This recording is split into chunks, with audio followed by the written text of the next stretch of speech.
Hello everyone, स्वागत करती हूँ आप सभी का आपके अपने यूट्यूब चैनल पर। देखिए, हम शिक्षण विधियाँ कर रहे हैं और आपको ये जानकर बहुत खुशी होगी कि मात्र 2 विधियाँ हमारी रह चुकी है 25 में से, और आज ये 25 भी कंप्लीट हो जाएगी। ठीक है, उसके बाद में हमारा एक पोर्शन कंप्लीट हो जाएगा, फिर हम अन्य पोर्शन की तरफ चलेंगे। अन्य पोर्शन की तरफ चलने से पहले मैं आपको बता दूं कि सेकंड ग्रेड पर आधारित मैं जो काम करवा रही हूं, जो भी हमारी क्लासेस चल रही हैं वो सेकंड ग्रेड पर ही आधारित हैं। बट आप ये ना सोचें कि सिर्फ और सिर्फ ये सेकंड ग्रेड में ही आती है, नहीं, ऐसा बिल्कुल नहीं है। C TET, R TET, UP TET, H TET, कहीं का भी टेट होता है, कहीं की भी टीचिंग एग्जाम्स हैं, DSSB, NVS, KVS, सभी में ये मैंडेटरी होती हैं शिक्षण विधियाँ। ठीक है, आज मैं बात करूंगी पर्यवेक्षित अध्ययन विधि के बारे में। और हाँ, आपको कठिनाई का सामना ना करना पड़े इसलिए मैंने एक प्लेलिस्ट को बनाया हुआ है, तो आप उस प्लेलिस्ट पर विजिट कीजिए। आपको पूरी 25 की 25 शिक्षण विधियाँ देखने को मिल जाएंगी। आप उसमें से अपना रिवीजन कर सकते हैं, नोट्स को अपने हाथों से अपने रजिस्टर में लिख सकते हैं, और ये आपको लॉन्ग टर्म तक याद भी रहने वाला है। जब तक एग्ज़ाम होता नहीं है तब तक आपके पास ये रखा रहेगा, और आपको जितनी बार भी आप रिवीजन कर सकें उतनी बार कीजिएगा। सेकंड ग्रेड बहुत दूर नहीं है, बहुत दूर नहीं है। कभी भी ये धमाका हो सकता है कि विज्ञप्ति जारी हो चुकी है, फॉर्म्स भरवाए जा सकते हैं और 3 से 4 मंथ के बाद में एग्ज़ाम भी हो जाएगा। ठीक है, चलिए शुरुआत कर लेते हैं पर्यवेक्षित अध्ययन विधि के बारे में, जिसे अंग्रेजी में कहते हैं supervised study method. Supervised study method, नाम से पता लग रहा है पर्यवेक्षित, सुपरवाइज यानी कि सुपरविजन हो रहा है इसमें। ठीक है, कौन करेगा? टीचर करेंगे। कौन करेंगे? टीचर करेंगे। और बालक टीचर की देखरेख में अपने कार्य को पूरा करते हैं। ठीक है, देखरेख में करेंगे। देखिए, एक चीज़ मैं बता दूं आपको, इंस्पेक्शन एक अलग चीज़ होती है, इंस्पेक्शन अलग होता है और सुपरवाइज्ड अलग चीज़ होती है। ठीक है, इंस्पेक्शन में तो क्या होता है कि आपने देखा ही होगा, अगर आप स्कूल में पढ़े हैं, स्कूल में सभी पढ़े ही हैं, और अगर आपने पढ़ाया भी है तो सुपरविज़न किस तरह से होता था। इंस्पेक्शन वाले बाहर से आते थे और कुछ गलती होने पर क्या किया जाता था, दंड तक दिया जाता था। ठीक है, यहाँ पर ये चीज़ें नहीं हैं। यहाँ पर शिक्षक अपने बच्चों के साथ इन्वॉल्व है, अपने विद्यार्थियों के साथ में इन्वॉल्व है, मगर एज अ पर्यवेक्षक, एज अ सुपरवाइज्ड। ठीक है, तो यहाँ पर बच्चे उनकी निगरानी में कार्य को पूरा करते हैं। तो यहाँ पे विद्यार्थी जो है वो केंद्रित है। ठीक है, बाल केंद्रित शिक्षण है, ये बहुत अच्छी विधि है। पढ़ लें आगे। देखिए, इसकी जो प्रवर्तक है वो है डेजी मार्विल जॉन। 1971 में इन्होंने ये मेथड दिया था, डेजी मार्विल जॉन। प्रश्न इस तरह से ही बन सकता है, प्रवर्तक को लेकर भी बन सकता है प्रश्न, तो आप इन सभी के प्रवर्तक जो होते हैं वो उनको ज़रूर याद कीजिएगा। ठीक है, हर एक के प्रवर्तक आपको याद रखने हैं, टिप्स पर होने चाहिए आपके। अध्यापक की पूर्ण देखरेख या पर्यवेक्षण में विद्यार्थियों द्वारा किया जाने वाला अध्ययन पर्यवेक्षित अध्ययन कहलाता है। अध्यापक की पूर्ण देखरेख में, पर्यवेक्षक में विद्यार्थियों द्वारा किया जाने वाला अध्ययन पर्यवेक्षित अध्ययन कहलाता है। यहाँ पर अध्यापक की निगरानी में रहेंगे सभी विद्यार्थी। ठीक है, वो पर्यवेक्षक कौन है? अब यहाँ पर पर्यवेक्षक हैं अध्यापक, तो उन्हीं की देखरेख में ये सारे आगे के जो कार्य हैं, जो वर्क है, जो दिया गया है बालकों को, जो अध्ययन कार्य हैं वो करेंगे वो आगे। विद्यार्थी अलग अलग व्यक्तिगत रूप में अथवा समूह बनाकर अध्ययन कर सकते हैं। ये उनके लिए इंडिपेंडेंसी होती है कि आप या तो ग्रुप बनाएं या आप इंडिविजुअली काम करें। ठीक है, या तो आप व्यक्तिगत रूप से काम करें या आप ग्रुप बनाकर भी काम कर सकते हैं। तो ये इनके विद्यार्थियों के लिए क्या होती है, थोड़ी सी स्वतंत्रता मिल जाती है इनको यहाँ पर, कि वो अपने व्यक्तिगत रूप से और या फिर ग्रुप के साथ में अध्ययन कर सकते हैं जैसा उनको सुविधाजनक हो। ठीक है, उन्हें अध्यापक को बीच बीच में अपने कार्य से अवगत कराना होता है। कोई कार्य बालक ने किया, वो अध्यापक के पास जाएंगे और उन्हें बताएंगे कि देखिए हमने ये कार्य इतना कर लिया है। ठीक है, ये कार्य हमने इतना कर लिया है और हमारा इतना बाकी शेष रह चुका है। तो उन्हें अध्यापक को बीच बीच में अपने कार्य से अवगत कराना होता है। यह विधि प्राचीन शिक्षण विधियों के दोषों के निवारण के रूप में विकसित हुई। देखिए, जो प्राचीन शिक्षण विधियां थी, उनके जो दोष थे, उन दोषों को दूर करने के लिए इस विधि का क्या हुआ, विकास हुआ, पर्यवेक्षित अध्ययन विधि का। ठीक है, प्राचीन विधि हमने पढ़ी थी, तो उसमें क्या था, प्राचीन विधियां ऐसी होती हैं, देखो व्याख्यान विधि भी एक प्राचीन विधि थी, जो हमने लास्ट इससे पहले ही पढ़ी है, व्याख्यान विधि, वो प्राचीन विधि है। उसमें क्या था, शिक्षक बोलते हैं, शिक्षक व्याख्या करते हैं और बालक उनको पूरी तल्लीनता के साथ में सुनते हैं। ठीक है, पूरे ध्यान पूर्वक उनको सुना जाता है। लेकिन इसमें ये इसका डिसएडवांटेज था कि सभी विद्यार्थियों तक शिक्षक की बात पहुंच रही है या नहीं पहुंच रही है, ये उसका क्या था, दोष था, डिसएडवांटेज था। ठीक है, चलिए, तो उन प्राचीन शिक्षण विधियों के दोषों को दूर करने के लिए इस विधि का विकास हुआ था। यह व्यक्तिगत विभिन्नता तथा क्रियाशीलता के सिद्धांतों पर कार्य करती है।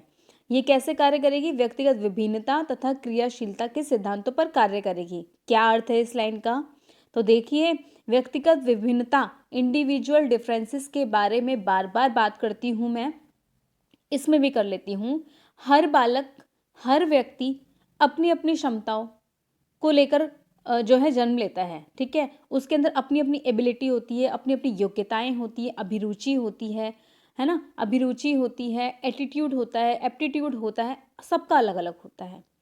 कुछ डिसलाइक्स, लाइक्स कुछ भी होते हैं। ठीक है, सबके अलग अलग होते हैं। तो ये है व्यक्तिगत विभिन्नता, इंडिविजुअल डिफरेंसेस, इंडिविजुअल डिफरेंसेस। तो यहाँ पर क्या है, इस विधि में व्यक्तिगत विभिन्नता तथा क्रियाशीलता के सिद्धांतों पर कार्य करती है ये विधि।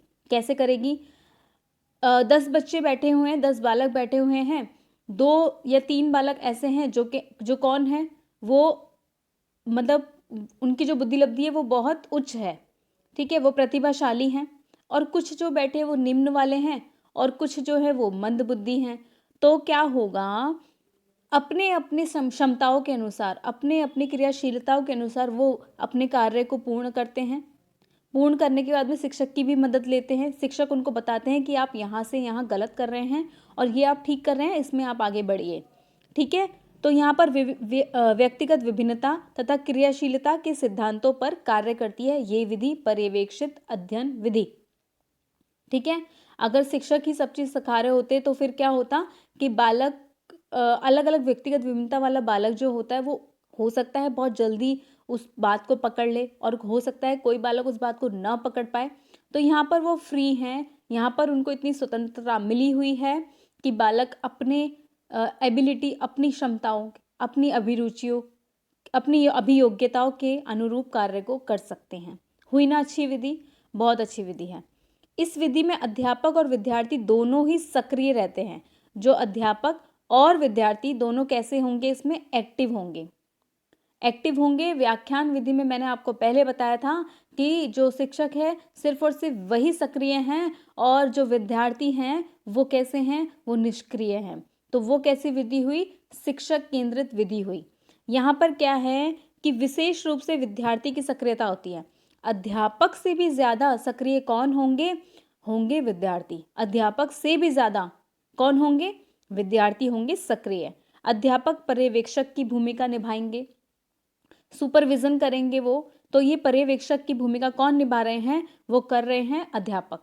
और सक्रिय कौन है, विशेष रूप से विद्यार्थी, क्योंकि वो अपने कार्य में कैसे हैं, मशगूल हो चुके हैं, अपने कार्य को बहुत बेहतरीन तरीके से करने की कोशिश कर रहे हैं। चलिए आगे बढ़ जाते हैं। विद्यार्थियों के मार्ग में आने वाली कठिनाइयों का व उनके कार्यों का निरीक्षण कर उन्हें दूर करता है। क्या करेगा शिक्षक का कार्य, क्या होगा, अब शिक्षक है तो भाई वो पर्यवेक्षक, लेकिन उनका कार्य क्या है, वो क्या करेंगे, पर्यवेक्षक का कार्य क्या होता है, देखो, विद्यार्थियों के मार्ग में आने वाली कठिनाइयों का व उनके कार्यों का निरीक्षण करेंगे, निरीक्षण करके उन्हें दूर करेंगे। ठीक है, अगर उनसे कोई गलती हुई है, उनको कार्य करने में कोई कठिनाई महसूस हो रही है, तो अध्यापक उन कठिनाइयों को दूर करने का प्रयास करते हैं। पूरी कोशिश रहती है कि इस चीज़ को इस तरह से हल किया जाए ताकि बालक को बेहतर तरीके से समझ में आ सके। तो यहाँ पर जो सक्रिय है वो सिर्फ और सिर्फ विद्यार्थी हैं, सिर्फ और सिर्फ बालक हैं।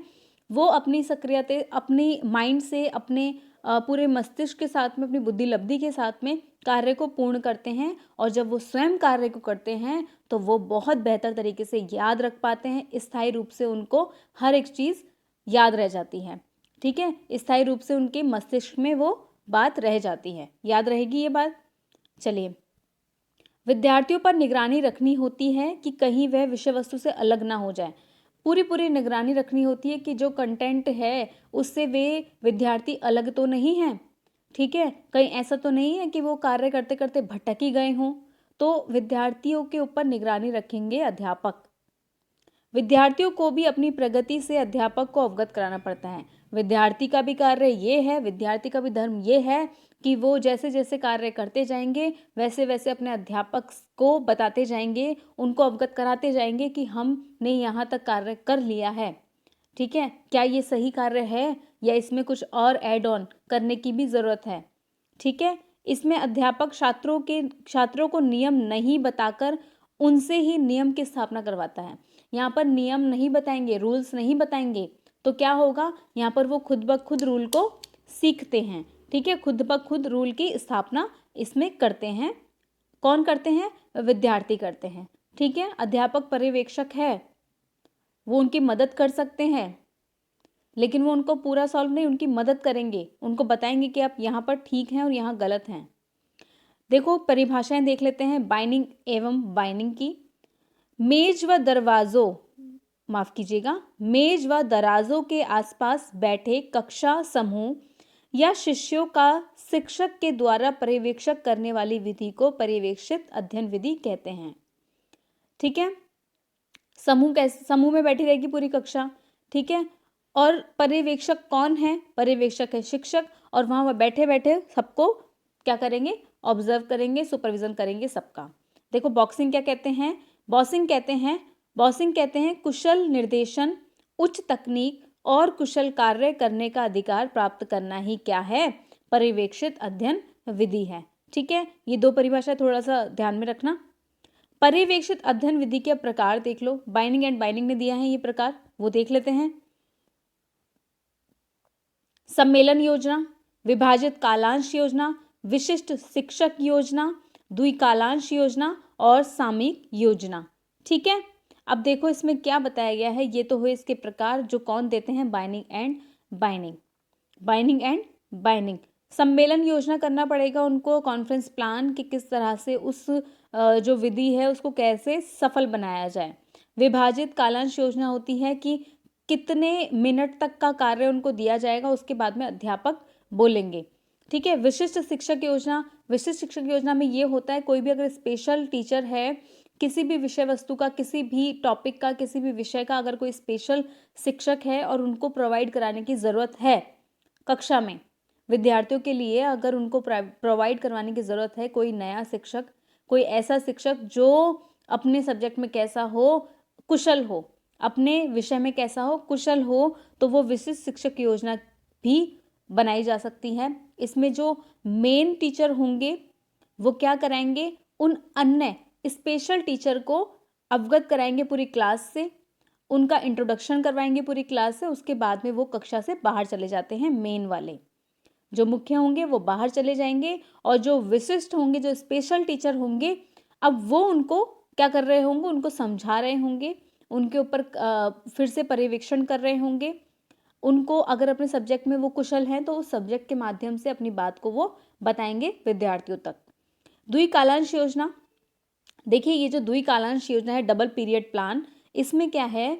ये स्पेशली सिम्पसन ने दी है। किसने दी है? सिम्पसन ने दी है ये द्विकालांश योजना, सिम्पसन। ठीक है, देख लीजिएगा, सिम्पसन ने दी है ये द्विकालांश योजना, डबल पीरियड प्लान। इसमें क्या होता है? इसमें जैसे इन्होंने कहा है कि 90 मिनट की क्लास होनी चाहिए, 45 मिनट की क्लास होनी चाहिए। बेसिकली 40 से 45 या अगर ज़्यादा बताऊँ मैक्सिमम तो 45 मिनट की क्लास होती है। उसमें इन्होंने बोला कि 90 मिनट की होनी चाहिए। कालांश बांटो, ठीक है, जिसमें उनका रिवीजन भी होना चाहिए, उनका गृह कार्य भी होना चाहिए। देखो एक चीज़ आपको मैं बता दूँ, ये जो विधि है ना, इसमें जो गृह कार्य होता है वो कक्षा में ही अध्यापक के सुपरविजन के टाइम पर होता है, उनको घर पर दे देंगे काम, ऐसा नहीं छोड़ा जाता है। ठीक है, वहीं पर वो कार्य को भी करते हैं, वहीं पर वो बताते हैं कि हमने कोई प्रॉब्लम अगर आ रही है, कोई कठिनाई उनको महसूस हो रही है, तो वो तुरंत अपने अध्यापक से, अपने पर्यवेक्षक से बात कर सकते हैं। तो गृह कार्य इस विधि में कैसा होगा, कक्षा में ही होगा। ठीक है, द्वि कालांश दिया है सिम्पसन ने।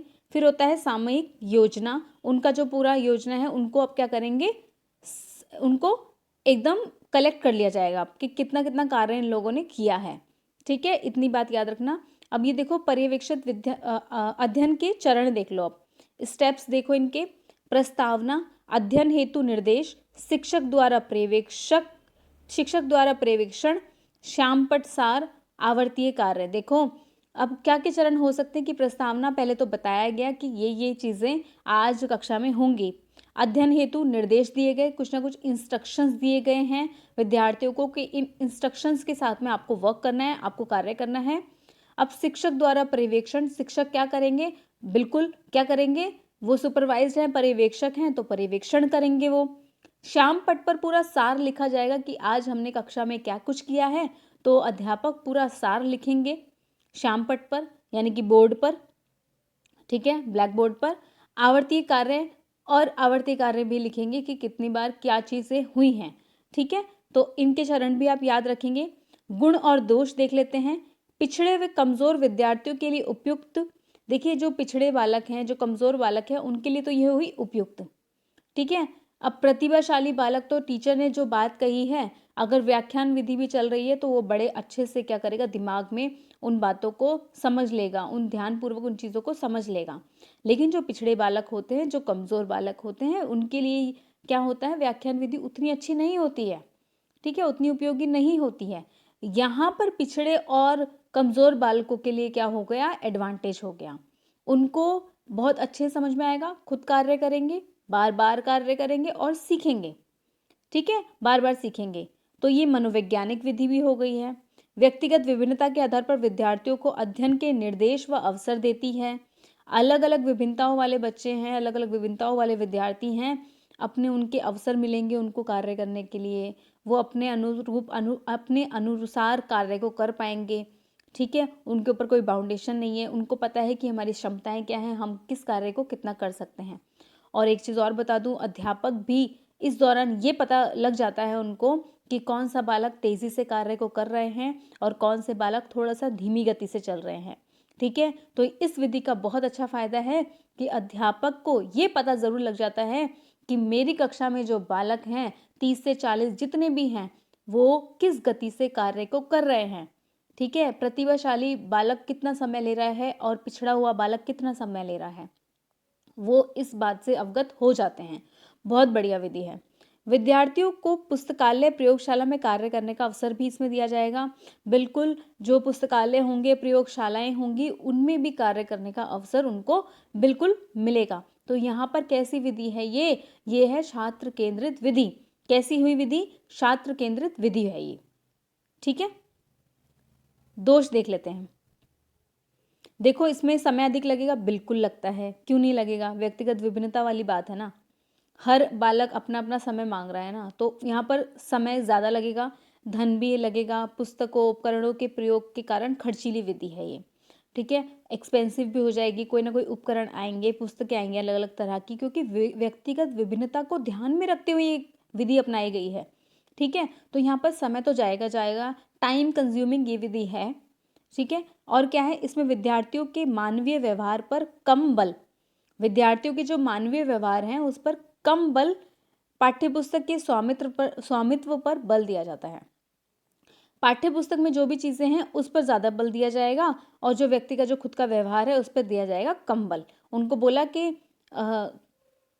उनको बोल दिया गया एक विषय वस्तु दे दी है, आपके इसको सॉल्व करना है, इसके अनुसार कार्य करना है। तो अब जो व्यवहार है विद्यार्थी का, मानवीय व्यवहार, उस पर तो कम बल दिया जाएगा। ठीक है, विद्यार्थियों के ज्ञानात्मक पक्ष का विकास भावात्मक व क्रियात्मक पर कम बल, जो बालक के ज्ञानात्मक पक्ष का विकास होता है और भावात्मक और क्रियात्मक बल पर उतना जो है विकास नहीं हो पाता है, उतना कम बल दिया जाता है इसमें। ठीक है, किसमें ज़्यादा बल है, ज्ञानात्मक पक्ष में, और किस में कम बल है, वो है क्रियात्मक और भावात्मक पक्ष में। ये तो हुए इनके गुण दोष। चलिए, हमारी पर्यवेक्षित अध्ययन विधि भी यहीं कंप्लीट हो गई है। यानी कि जो आज हमने जो विधि की है वो नंबर है 24। कौन सी है? 24। ठीक है। नेक्स्ट जो होगा वो है 25। उसके बाद में आपकी 25 विधियां आपकी पॉकेट में हैं। ठीक है, आपकी पॉकेट में है, आपके पॉकेट में 40 नंबर हैं। आप उनको किस तरह से इस्तेमाल करते हैं, शिक्षण विधियों के ऊपर भी प्रश्न आएंगे। बेफिक्र रहिए, आप पहले इनको पढ़ लीजिए, पूरा अच्छे से कॉन्सेप्ट को क्लियर कीजिए, अच्छे से पढ़िए। थियोरी हो गई। थियोरी होने के बाद में मैं प्रश्न उत्तर भी आपके लिए लेकर आऊंगी। और प्रश्न उत्तर पहले ही मैं बता दूं, प्रश्न उत्तर वे होंगे जो पुरानी परीक्षाओं में बार बार आते हैं। ठीक है, इससे ज़्यादा बेहतर कुछ नहीं हो सकता। फिर पुरानी परीक्षाओं में बार बार आते हैं वे प्रश्न लेकर आएंगे और उनके अनुसार आप अपनी रिवीजन को, आप अपनी प्रिपरेशन को, आप अपनी तैयारी को और ज़्यादा मजबूत कर पाएंगे। ठीक है, कमर कस लो, पता नहीं चलता है कब रद्द हो जाता है पेपर, कब कुछ हो जाता है। कमर कस लो, अपना पूरा 100% देना है। बाकी ईश्वर है, ईश्वर जो करेंगे वो बेहतर नहीं बेहतरीन करेंगे। वो हैं, वो बैठे हैं, आप अपना कर्म करो। ठीक है, चलिए, सभी लोग अपना अपना ध्यान रखिएगा। मैं आपको प्लेलिस्ट लगा दूंगी इसमें एंड स्क्रीन पर, और लगा दूंगी बाकी अन्य विधियां। ठीक है, आप उसमें जाकर चेक कर सकते हैं। सुनने के लिए थैंक यू। Bye bye.